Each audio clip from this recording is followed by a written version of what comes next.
Doctor बाबा साहब अम्बेडकर का सम्मान आज मजाक बनाया गया। उनको ऐसा लगने लगा है कि हम केवल और केवल जो हमारा लोकतंत्र है उसको हम सरकार के जो सरकारी खजाने का पैसा योजनाओं के माध्यम से लोगों को देंगे और हम उनका वोट लेंगे, चाहे वो योजना लाडली बहना योजना के नाम से हो, लाडली लक्ष्मी योजना के नाम से हो या किसान सम्मान निधि के नाम से हो। सबको लगने लगा है, भारतीय जनता पार्टी को तो खास कर ये लगने लगा है कि हम योजनाओं के माध्यम से पैसा देंगे और हम सीधे सीधे वोट ले लेंगे। लेकिन आप ये बात समझो, मैं जानती हूँ ये मंच राजनीतिक मंच नहीं है, लेकिन आज हमने महापुरुषों को देखा है, आज आपने सब महापुरुषों को यहाँ रखा है, आपने उनका सबका सम्मान किया है। आज डॉक्टर बाबा साहब अम्बेडकर का सम्मान आज मजाक बनाया गया संसद में, लेकिन वो दिन दूर नहीं। यदि आप लोग एकत्रित नहीं हुए, एकजुट नहीं रहे, तो कल को माता सावित्री फुले जी का भी अपमान संसद में करने से कोई नहीं बचेगा।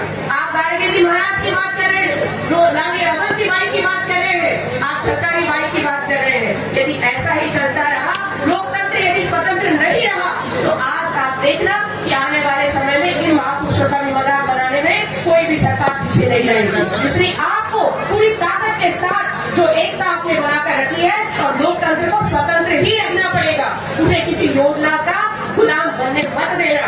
आज माता सावित्री फुले जी की जयंती है, आप कल्पना करो जब डॉक्टर बाबा साहब ने हमको संविधान दिया, उस संविधान के आधार पर हमको सबको साथ रहने की ताकत मिली।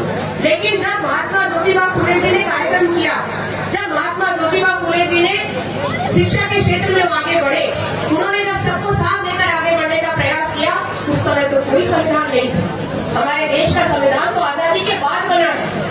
भाई जिस समय महात्मा ज्योतिबा फुले जी का जन्म हुआ, उनकी मृत्यु हुई, उनकी मृत्यु के बाद डॉक्टर बाबा साहब अम्बेडकर का जन्म हुआ।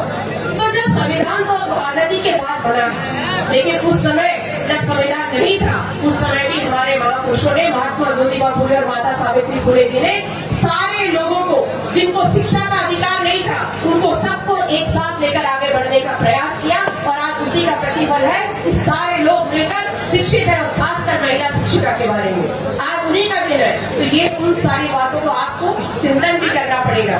भीड़ बुलाने से फर्क नहीं पड़ता, लेकिन आप जो सोच रखते हैं उसको एक एक व्यक्ति तक समझना भी पड़ेगा, क्योंकि जिस दिन बहुसंख्यक के समाज के मन में ये सोच आ गई, ये उन्नति वाली सोच आ गई, तो उस दिन इसको आगे बढ़ने से कोई नहीं रोक सकता।